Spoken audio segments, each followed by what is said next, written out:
இந்த ஆண் கோவப்பட்டா அவன் குளம் மட்டும்தான் நடுங்கும், ஆனா இந்த பெண் கோவப்பட்டா இந்த உலகமே நடுங்கும் அப்படின்னு அந்த அக்கா பேசியிருந்தா அதை பத்தி நான் நிறைய பேசியிருந்திருக்கலாம். ஆனா அந்த அம்மனி என்ன பேசிச்சுன்னு நீங்களே கேளுங்கோ. அதை கண்டிப்பா என் வாயால நான் சொல்ல மாட்டேன், அந்த அம்மனி வாயிலேயே இருந்து வர்றது கேட்டுக்கங்க.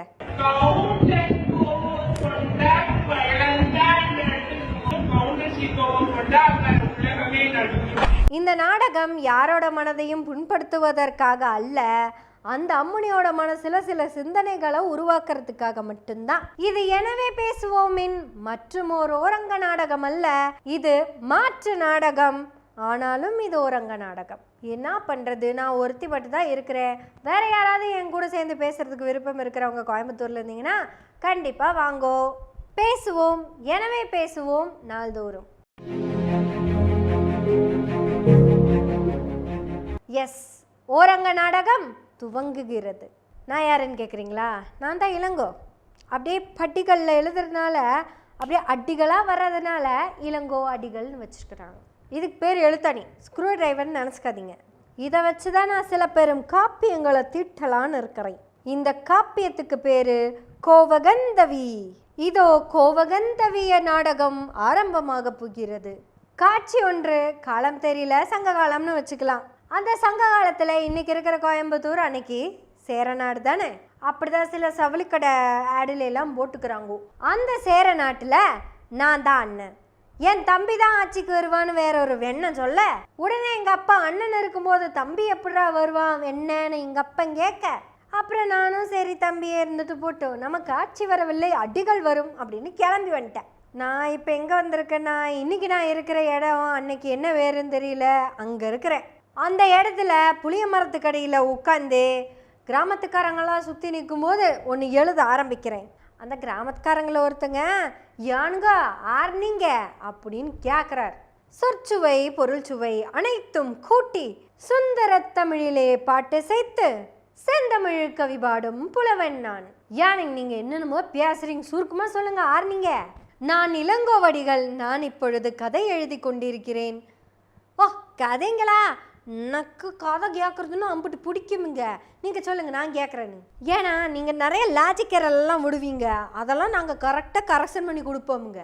என்னது, என் கதையில் லாஜிக் எரரா? கூட்டம் கண்டுபிடிப்பவன் நீயா மானிட பதறே? ஆட பாதராது போதராது, கதை சொல்கிறேன்னு சொன்னேன்ல, அதை சொல்லு, அப்புறம் யாரு கண்டுபிடிக்கிறான்னு பார்ப்பேன். கோவலன் எனும் மிகப்பெரிய பணக்காரன்.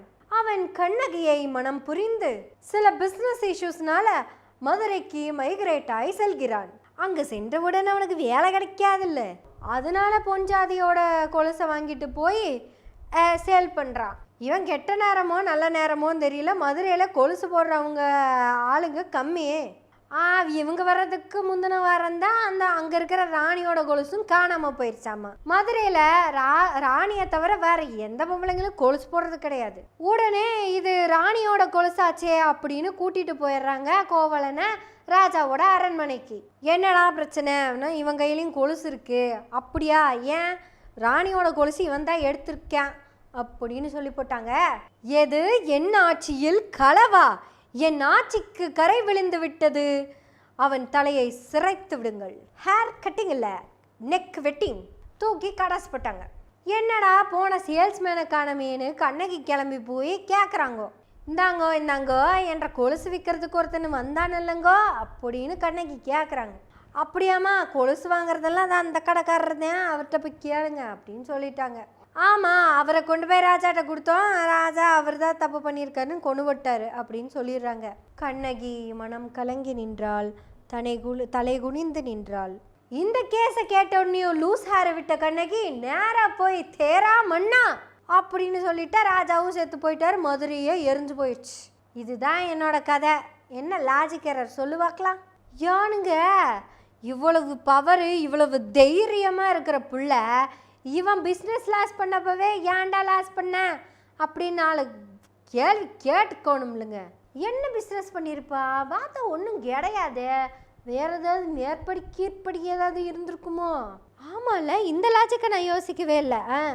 ஆமாம், கோவலனுக்கு ஒரு கீழ்ப்படி இருந்தது. ஏங்க இந்த லாஜிக் இருக்க கிரியேட்டரை ஒரு அந்த கீழ்ப்படிக்கு நல்ல பேரை சொல்லுங்க. நம்ம ஊர் மாதம் மாதம் மாதம் மாதம். அப்போ அந்த பிள்ளை வந்து எல்லாத்துக்கும் பொதுவான பிள்ளையா வச்சுக்கலாம், நம்மன்னு வச்சுக்கலாம். மாத நம்ம நல்லா இருக்கா பேர்? ஏனுங்க என்னங்க கோவலன் கண்ணகி எவ்வளோ அழகாக இருக்குது. இது போய் மாத நம்மன்னு வச்சா நல்லாவா இருக்குது? மாதம் இருக்கட்டும், அது நம்ம ஊர் பேரை மாற்றக்கூடாது. மலையாளத்தில் நமக்கு என்னங்க சொல்லுவாங்க? நம்மள்ட மாத நம்மள்ட. நல்லா இல்லை. தெலுங்குல அப்போ மாத மனதி நல்லா இல்லை. ஐயோ வேற என்ன இல்லை வைக்கலாம்? என்னடா இது இந்திய மொழிகள நமதுங்கிற வார்த்தை செட் ஆக மாட்டேங்குதே. நாம் ஏன் இந்தியாவுக்குள்ளே செல்ல வேண்டும்? சற்று வெளிநாடுக்கு செல்லலாமா? ஐயா இந்த அர்ஜென்டினா, பிரான்ஸ், போர்ச்சுகல் இதெல்லாம் அதெல்லாம் தெரியாது. ஐயா ஆங்கிலத்தில் நமது என்பதற்கு வி என்று சொல்கிறார்கள். வி பாருங்கள், இரண்டும் சமம் என்று சொல்கிறது. இரண்டும் சமமாக இருப்பதால் நாம் வி எடுத்துக்கொள்கிறோம். மாதவி எப்படி இருக்கு பேரு? மாத நமதே இப்போ மாத வி ஆகிவிட்டால் மகிழ்ச்சி. சூப்பருங்க, நம்ம கண்டுபிடிச்சிட்டோம். ஆனாலும் இங்கே ஒரு லாஜிக் எரர் இருக்குதுங்க. ஏனுங்க மதுரை ராசாவை போய் அடிக்க தெரிஞ்ச இந்த பிள்ளைக்கு கூட இருக்கிற புருஷனை ஏன் அடிக்க முடியல அப்படின்னு பின்னாடி வர தலைமுறை நம்மளை பார்த்து கேட்காதுங்களாக்கு? அப்படியெல்லாம் கேள்வி கேட்பாங்க. அப்படி கேள்வி கேட்க முடியாத அளவுக்கு ஒரு ட்விஸ்ட்டை வைங்க. லாஜிக் எரரே நீங்களே சொல்லுங்கள், நமக்கு அது செட் ஆகலை. ஏனுங்க பெரியவரே, நீங்கள் ஒன்று பண்ணுங்க, கோவலனுக்கும் மாதவிக்கும் ஒரு பிள்ளை இருக்கிற மாதிரி கதையை கொண்டு வாங்க, எல்லாம் சரியாகி போயிடும். எப்படி எனக்கு அது விலகவில்லையே. எப்படி?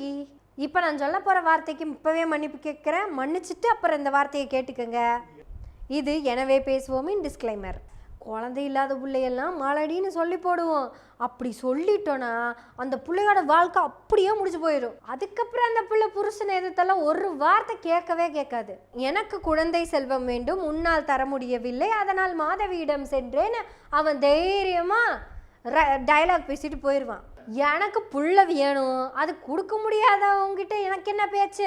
எனக்கு எங்கே கிடைக்குதோ அங்கே போயிட்டு வந்துடுவேன்ல அப்படின்னு மொசக்கட்ட மனுஷன் பேசிடுவான். அவ்வளவுதாங்க. இந்த வார்த்தையை கேட்டுட்டா அந்த பொம்பளை கூணி குறுகி போயிடுவா. அருமையான லாஜிக்கை நீங்கள் எங்களுக்கு கொடுத்துருக்கீங்க. மிக சிறப்பையா, மிக சிறப்பு. மலடி என்கிற வார்த்தை மதுரையே எரிக்கும் பெண்ணாக இருந்தாலும் அவன் புருஷனிடம், அவன் கணவனிடம் கூணி குறுகி இருக்க வைக்கும். சிறப்பையா சிறப்பு. அருமையான கதையை கொடுத்துருக்குறீங்க. இப்போ நான் கதை எழுதுறேன். இங்கே ஒரு குட்டி கேப் இருக்கு. கோவலன் மாதவியிடம் சென்றான், அங்கு மணிமேகலை பிறந்தாள், கண்ணகி கூணி குறுகி சென்றாள். ஆனாலும் இவன் திரும்பி வந்து அதே புருஷனுக்கு என்ன பிரச்சனையா இருந்தாலும், மன்னனாகவே இருந்தாலும், பெரும் நகராகவே இருந்தாலும் அழிக்கணும் அப்படிங்கிறது அந்த பெண்ணின் விதி. பெரியவரே ரொம்ப அழகா சொல்றீங்க பெரியவரே. அந்த வார்த்தையெல்லாம் நீங்கள் பயன்படுத்தியிருக்கீங்க பார்த்தீங்களா? அம்பிட்டு அழகாக இருந்தது பெரியவரே. எனக்கு கோபப்படுறக்கா, இந்த உலகத்தையே நடுநடுங்க வைக்கிற அக்கா. கேட்டிங்களா இதை? இளங்கோவடிகள்னு ஒருத்தன் நம்ம கண்ணகியை மலடின்னு சொல்லாமல் சொல்லியிருக்கிறான். நீங்கள் இதை பார்த்து தான் சொன்னீங்களாக்கு இந்த புள்ள கோவப்பட்ட இந்த உலகமே கிடுகிடுத்து போயிடும்னு. ஆனால் பாருங்கள், அது கோவலனுக்கு தெரியாமலே போயிடுச்சுங்க. இன்றைக்கி நீங்கள் சொல்கிறீங்க. இந்த மாதிரி கதைகளையும் கற்பனைகளையும் நம்பி வக்கீலுக்கு படித்த நீங்கள் இப்படியெல்லாம் பேசிக்கிட்டு இருக்கிறீங்க. இதுதாங்க எனக்கு ரொம்ப வருத்தமாக இருக்குது. ஆனாலும் உங்களுக்கு புரிகிற மாதிரி இன்னொரு விஷயத்த சொல்கிறேன், கேட்டுக்கங்க. கண்ணகியை மலடியாக வர்ணித்த இளங்கோவடிகள் இன்றைக்குமே சிறந்த புலவர், எழுத்தாளர் அப்படின்னு போற்றப்பட்டுக்கிட்டே தான் இருக்காரு. இதுவரைக்கும் இந்த அறிவியல் சமூகத்தில் கூட ஆண் மலட்டுத்தன்மையை பற்றி ஒரு நாவல் கூட வந்ததில்லை தெரியுமா? எழுதுகிற எல்லா ஆண்களும் பெண்களைத்தான் மலடின்னு எழுதிக்கிட்டு இருக்காங்க. அந்த கதையிலேருந்து வர ஒரு கதையை எடுத்து தான் நீங்கள் பேசிக்கிட்டு இருக்கீங்க, நான் கோவப்பட்டா உலகமே அழிஞ்சு போயிடும்னு. இதில் வேற நீங்கள் அந்த சுற்றி வர அந்த ஏணி வழியாக வேற வந்துச்சுன்னு சொல்கிறீங்க. கேட்டால் மரபு அணுங்கிறீங்க. இளங்கோவடிகளுக்கு எந்த பிரச்சனையும் இல்லை, கதையை ஃபுல்லாக விடுவார். இதெல்லாம் தெரிஞ்சுக்காம புரிஞ்சுக்காம ஆராய்ச்சி பண்ணாமல் நீங்கள் பாட்டுக்கு உட்காந்து அப்படியே மேலாப்பில் நீங்களே சொல்லுங்கக்கா, நானும் சொல்ல மாட்டேன். முதல்ல ஒரு விஷயத்தை புரிஞ்சுக்கோங்க, நம்ம கண்ணகியாகவும் வேணாம், மாதவியாகவும் வேணாம், நம்ம நாமாகவே இருப்போம். நம்ம மேலே தூக்கி வச்சிருக்கிற எந்த சாதி அடையாளமும் நமக்கு தேவையில்லை. இன்னும் தெளிவா சொல்லணும்னா இந்த இந்திய சமூகத்துல நாம சாதியற்றவர்கள் மட்டும் இல்ல நாதியற்றவர்களாகவும் தான் இருந்துட்டு இருக்கோம். நமக்கான இப்ப இருக்கிற எல்லா உரிமைகளையும் பெற்று கொடுத்தது அண்ணல் அம்பேத்கரும் தந்தை பெரியாரும் தான். வக்கீலுக்கு படிச்ச நீங்க வாதாடுங்க, வழவழ கொழகொழன்னு வழக்காட வேண்டாம். இது இங்க பழக்க வழக்கம்னு கூட பழச பேசிட வேண்டாம். நாம் பெண்கள், புதுமை பெண்கள், இன்னும் சொல்ல போனா புரட்சி பெண்கள்னு கூட பேர் எடுக்கலாம். நமக்கு நீ இந்த மாதிரியான புராண கதைகள் எல்லாம் வேணாக்கா. +2 படித்த எனக்கு கருப்பு கோட்டு போடணும்னு ஆசை, அதை யூடியூப்ல தான் போட்டுட்டு இருக்கேன். சட்டம் ஒரு இருட்டறை, அது வக்கீலின் வாதம் தான்னு அண்ணா அழகா சொல்லியிருப்பாரு. அந்த இடத்துல உட்காந்துட்டு திருப்பி இருட்டறையை பத்தியே பேசிட்டு இருக்கீங்களேக்கா. இது வரைக்கும் சிலப்பதிகாரத்தை நம்ம எப்படி படிச்சோன்னு தெரியல. நான் புரிஞ்சுக்கிட்டது சரியா தப்பான்னு கூட எனக்கு தெரியாது. இதில் உங்களுக்கு என்ன டிபேட் இருந்தாலும் மாற்று கருத்து இருந்தாலும் நீங்கள் கண்டிப்பாக பேசலாம். அது வரவேற்கப்பட வேண்டியது ரொம்ப முக்கியமானதும். நம்ம அதை பற்றி பேசுவோம். நம்ம கோபம் இதை கூட ஒன்றும் பண்ண முடியாது. இது ஏதாவது பண்ணணும் அப்படின்னா வக்கீலுக்கு படித்த நீங்கள் இன்னும் நிறையா படிக்கணும். படி சங்கத்தமிழ் நூலைப்படி, அறம்படி, பொருளைப்படி, பொய்யிலே கால்படி, புரட்டிலே முக்காப்படி, வையகம் ஏமாற்றும்படி, வைத்துள்ள நூல்களை ஒப்புவதெப்படி, படி சங்கத்தமிழ் நூலைப்படி. எஸ், பேசுவோம். எனவே பேசுவோம் நாள்தோறும். உங்களுடைய ஆதரவுகளை நன்றிகளோடு எதிர்பார்த்து கொண்டிருக்கிறோம். நன்றி, வணக்கம்.